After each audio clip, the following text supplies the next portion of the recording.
We are moving forward with our plans for face-to-face, understanding that we have to be prepared to pivot should the situation call for it. The ultimate success of our planning will in a large part depend on the behavior of the students, how they respect the issues of social distancing and the safety measures they take when they're not on campus.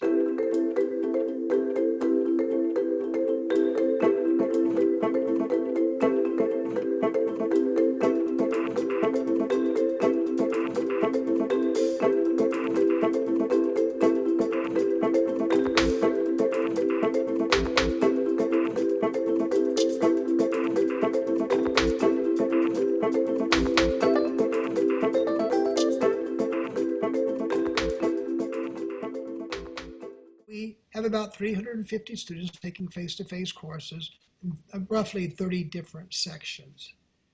And it's gone very well. Now, I would be cautious in trying to extrapolate from 350 students to something close to 40,000, but it gives us some confidence that the plans and policies we have in place can work. Of those 350 that are taking courses, we've had no reported incidents of a positive test. Again, it will be a more massive transition once we get to the fall with our first class starting on August 24th. I do think that 5 weeks out, we need to be careful in saying that this certain level of activity would elicit this response. We don't want to get into a position where the university is a hot spot, as certain businesses were, bars, for instance, earlier this summer. And we want to stay open. We want to do everything we can to provide the students the experience that they've expressed that they want. And that includes public events, lectures, performances, but also athletics.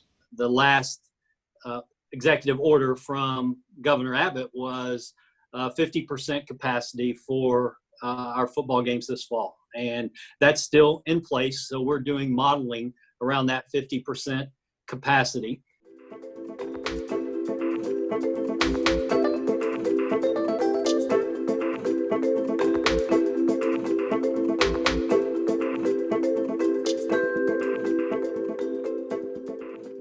Since this began, we have not furloughed any staff. We have not reduced salaries, and we've tried to take care of our people.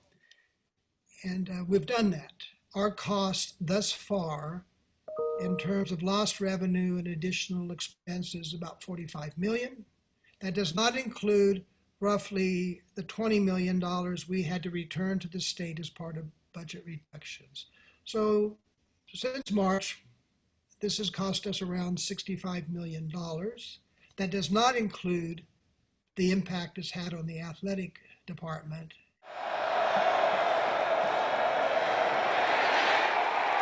The financial challenges are real. And as we go into fiscal year 21, we automatically prepared our budget $7 million lower than we did last year based on fan apprehension, based on an economic downturn that appears to be a potential. So when the governor indicated that we should plan for a 50% seating capacity, we made another $10 million adjustment to our fiscal year 21 budget.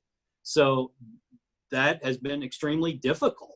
When you talk about, $17 million off of your $93 million budget, that is significant. Those are some significant changes. And, we continue to be prepared should we have to do more. It's affected intercollegiate athletics, the enterprise, and we continue to navigate so many unknowns and uncertainties, and we just have to be prepared for choppy waters ahead.